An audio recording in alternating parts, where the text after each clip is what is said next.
Watch us on YouTube. Listen on your favourite podcast platform. Or ask your smart speaker to play the podcast Leicester Till I Die. Subscribe, like, follow, and join in now.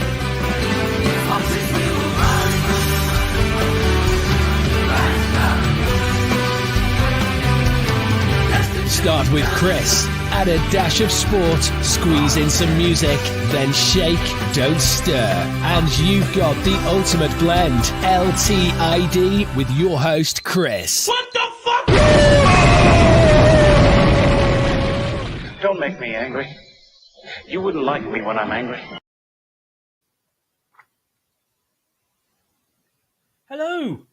Good evening, good morning, good afternoon, good day, whatever it is, wherever you are. Hello, welcome to LTID TV from Leicester Till I Die.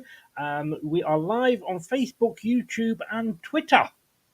And thank you very much for joining us. Please get your comments in and join in. But please do also, because of the type of show this is, please do also respect other viewers' opinions and mine as well.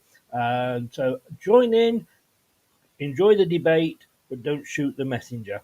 If you listen to this on your favourite podcast platform, because we are all over the podcasts, Leicester Till I Die, thank you very much for lending me your ears. And if you want to follow us on any of our socials, there we are, every single one of them. We are all over the place. Just call me Marge. I spread myself around that much. Blue Fox is in. Hello, how are you? And so is Lena. Hello, good afternoon to you. Or good morning, is it over there? I'm not sure. But hello, how are you? Another thing with these shows is that I sit there and I think about doing them. And I think, no, I can't really do that. But the problem is that the more I sit there, and the more I think about it, the more angry I get. I end up coming on and doing one anyway. And Up, I don't know who you are. Again, it doesn't show me on Facebook, so just stick your name on the end. I have no idea who you are. But Up, back to you anyway. Look, yeah, and I've watched 2 games under Dean Smith as manager. Both those games included this guy here, Söyüncü. Do you remember him? Yeah, he used to be one of our top defenders. It has been like watching the Hair Bear bunch at the back for us these last couple of games with him and FaZe. But look, you know, all joking aside, what a difference he has made. I mean, he's only played 4 times this season. It is a Turkish international. This is an FA Cup winner, a Community Shield winner. I don't understand what Rodgers' problem was. But the thing is, whatever his problem is, and I must show you this headline. I didn't write this, but I mean, it is a classic. It's from Football 365, and I'll let you read it. Because to me, it basically sums up how I'm feeling. I mean, the man has been... We have a gentleman, Alan Bennett, who chooses our man of the match for Leicester Till I Die, LTID TV. He goes to the matches, so he sits there, and, you know, we watch it on telly, or I certainly do, but we don't see running off the ball and things like that. He sits there, and he obviously sees the whole match live. And then he, at the end of the day, as soon as he's out, within 5 minutes of the final whistle going, or as soon as he gets a signal, he sends me a message and says, "Hi, Chris, this is my man of the match for today's game." Funnily enough, for the last 2 games, it's been him, Mr. Söyüncü. What does that tell you? Now, there's no excuse for it at all. Okay, he maybe fell out with him, Brendan Rodgers. Maybe he thought that he wasn't pulling his weight. He wasn't putting the effort in, because that was the excuse. But then again, we know, how much Bellend spoke bullshit all the time. So we don't know if that was the truth, and we never will. But what he has done he could cost us one of the best defenders we've had. Not, he's not saying he's in the top five or anything like that. You're up against Walshy tags and what have you. But he's certainly going to be up there, in my eyes anyway. But if you are as good a manager as Rodgers thinks he is, you should be able to take that situation and resolve it. And I know I keep saying this, but anybody out there that's been a manager of a team, and I've been a manager of a team, obviously not in football, but in sales, and there's people, I've got to be honest with you, within the teams that I've had over the years that I haven't liked. But do you know what? They've been bloody good salespeople. So I could say, look, I don't get on with this person, I want them out. That's only going to hurt me in the long run because it reduces the effectiveness of my team. If I'm a manager, and I like to think I was half decent at it, that's as far as good, I suppose, but you would take that person aside and say, look, we don't get on. And you don't have to like the people you work with, play with, employ, whatever. As long as they are good at their jobs, that's all that matters. And this guy, when he was on the pitch, as far as I could see, was good at his job. Now, Rodgers claimed that his head was turned by being linked with all these top European clubs. I was once headhunted. I know you probably find that hard to believe, but I was actually headhunted. And you know what? It probably made me think I was better than I actually was because I didn't apply for something, but somebody wanted me. Somebody that knew me, somebody that I dealt with day in, day out. It was one of my customers, actually. He wanted me. And that does make you think, And, he offered me a job. Yes, he offered me a lot more money as well, but I ended up going. But it makes you feel good. So if he had his head turned, I don't blame him. I understand it. Any player who is linked with some of the top clubs in Europe and then claims that their head wasn't turned is lying. He's lying to you because they all are. But what it is down to is the manager in charge or the coach, whatever you want to call them, still getting the best out of that person, making him feel welcome, making him feel wanted.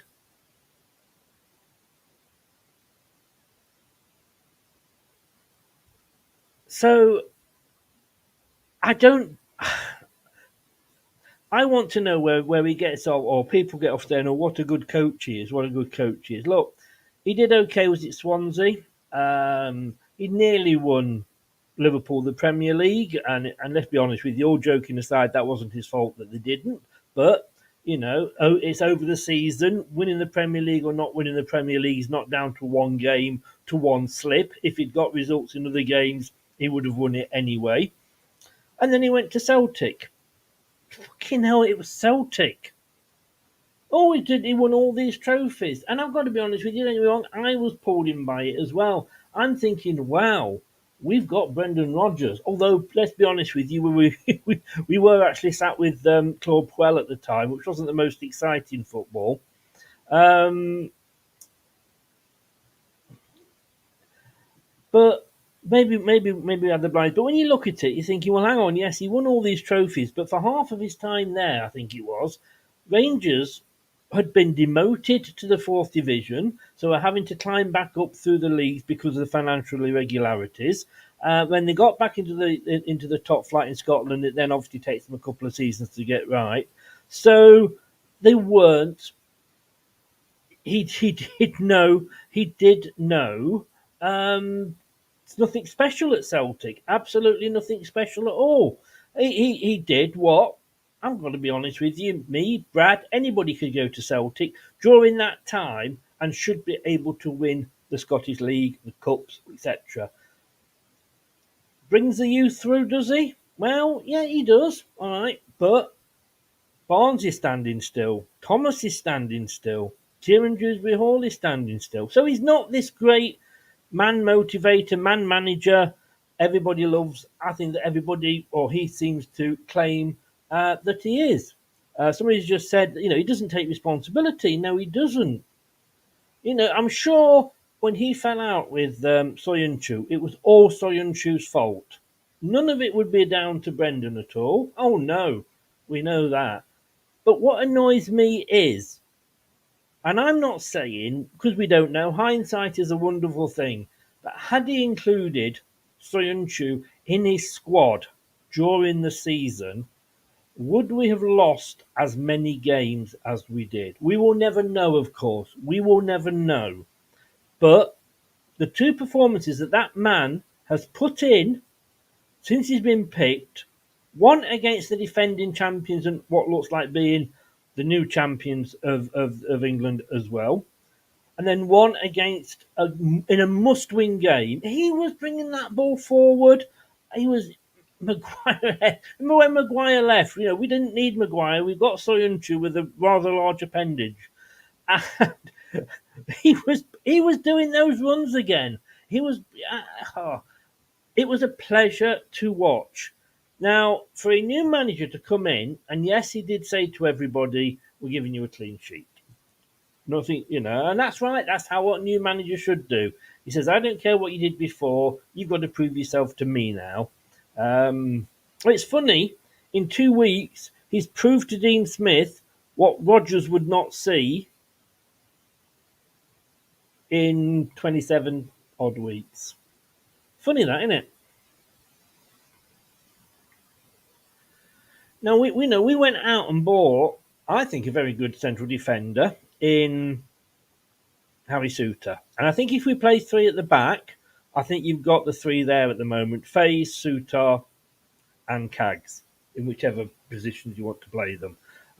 Johnny Evans, I think, his career now, playing career, is drawing to a close, if not closed. So they're going to be our three main centre-backs. Now, we have a player, an Australian, who, when he was in the Championship, was used to playing 2 games a week. We might have to get used to that yet.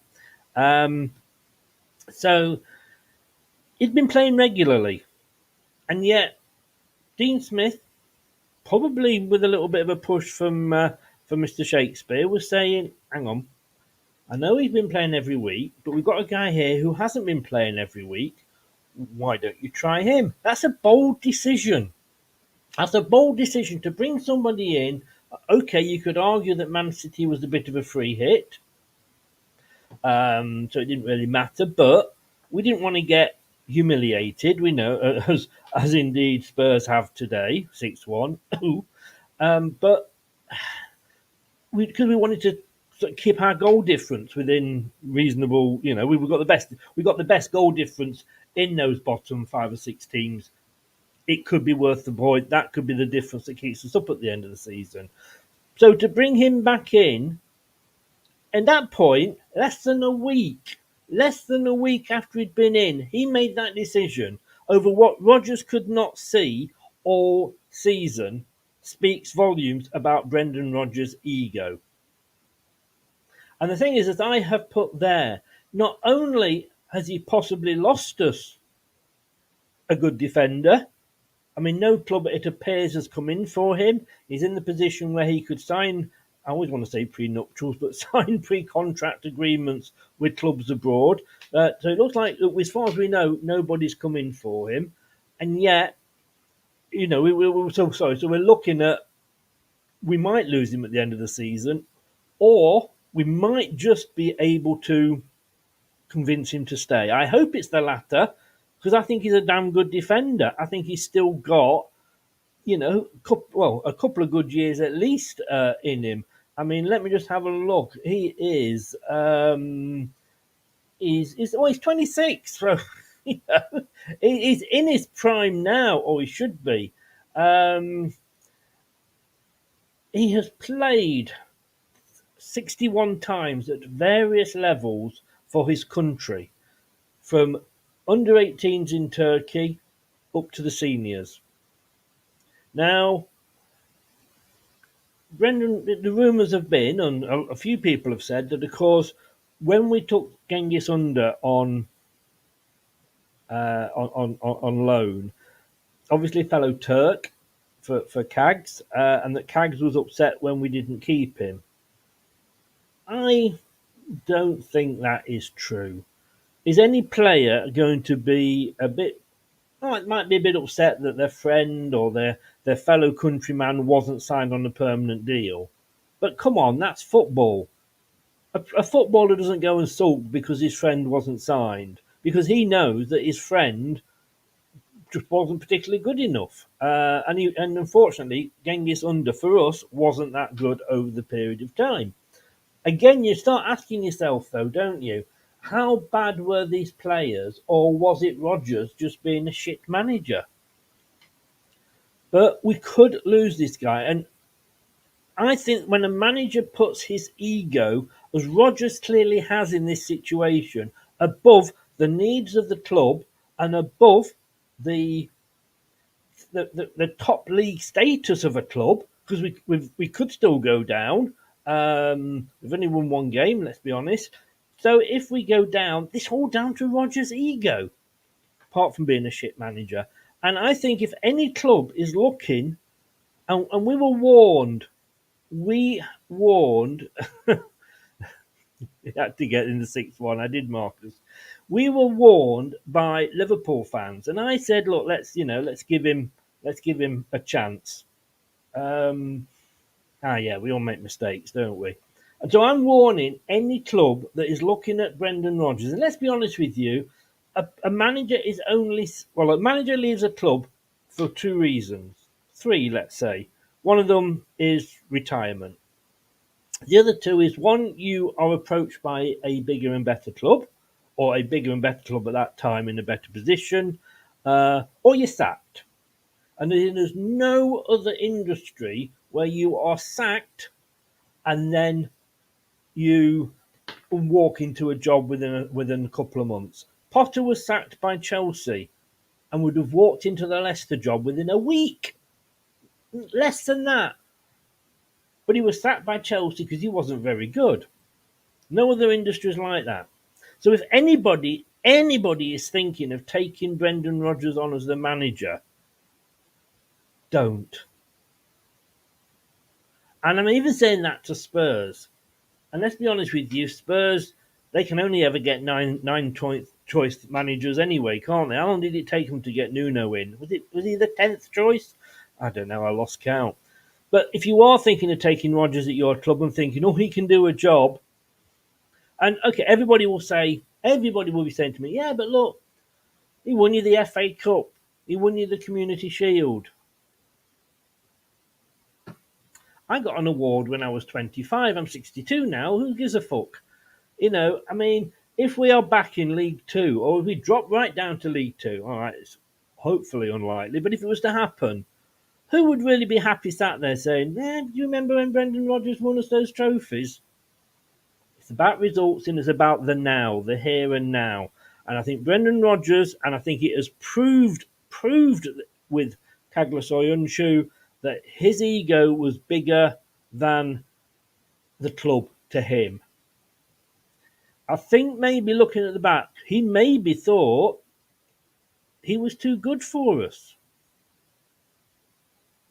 He certainly thought he was too good for the recruitment team, because he went out and picked Vestergaard, Bertrand and Perez. And I think was it Rob Tanner? And I was reading it the other day. Turned to him and said, "Why did you pick Vestergaard? Why did you pursue him and buy him? Because he's not the sort of player that fits into your system." Oh yes, he said, he does fit into my system. How did that work out, Brendan?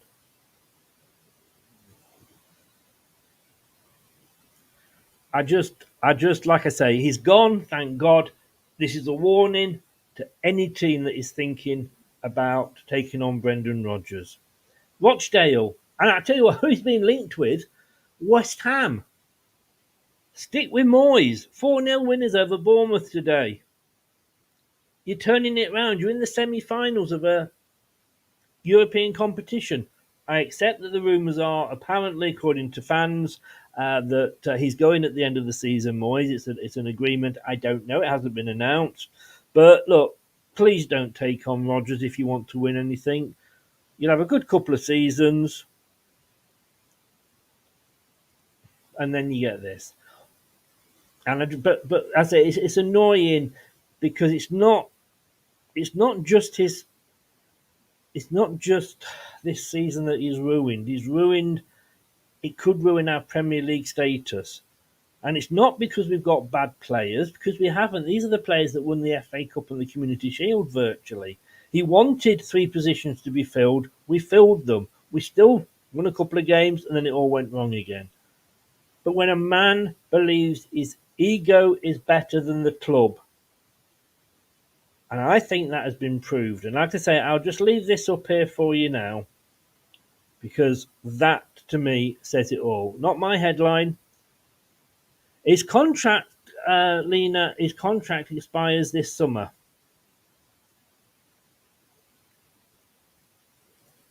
I mean, he nearly scored at the weekend. I think there was an offside or whatever, but he took that shot well. But not good enough for Brendan Rodgers. I'll tell you what, Brendan Rodgers, you weren't good enough for us. Let's hope, whether it's Dean Smith at the end of the season or Potter, whoever it is that's in charge, whichever season we're in, whichever league we're in, that we can convince this man to stay, because he is a colossus for me. I think the 3 of them, with Söyüncü and the other half of the Hair Bear bunch, are absolutely amazing. And I think, like I said, on these last 2 games, Sutar, welcome to the club, but unfortunately, I think you might have to wait a bit if we can get this guy to stay. And I hope we can. And all I will say is, thank God he's gone. Thank God Brendan has gone. It all comes out when people leave, doesn't it? All comes out. Thank you so very much. Like I said, this is my soapbox platform. This is my rant. I've actually been quite calm today. I think because he's gone now and it moves on, then I'm not quite as annoyed as I might have been. But look, thank you very much for watching. Agree with me, disagree with me. Stick it in the comments below if you would.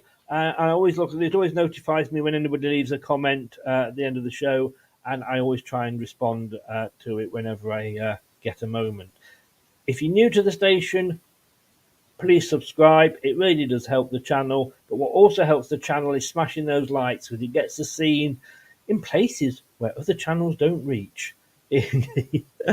Thank you very, very much for watching, everybody. I'm going to be back at 8 o'clock tonight on Ant's Leicester Fan TV channel doing a match report, and then I'll be back tomorrow night on this channel with 2 shows. One of them will be the post-match at 7 o'clock, and then we've got a Leeds fan coming on at 9 o'clock. So let's be honest, if we thought this game was going to be nervous, I'm going to have to put 2 pairs of underpants on when we face Leeds on Tuesday night. Thank you very much. Have a great weekend. I'm off to watch the highlights again, because it's been a long time since I can enjoy anything as much as that. And you know what? I might actually watch Newcastle Spurs as well. You know it makes sense. Thanks very much. This has been LTID TV. I've been Chris. Thank you to everybody who's been watching. And here's Marilyn. See you tomorrow. Bye-bye. These videos are so dreamy. Please like, comment, and subscribe. And don't forget to click the notification bell. This podcast is proud to be part of the TalkSport Fan Network. TalkSport. Powered by fans. That will conclude this evening's entertainment.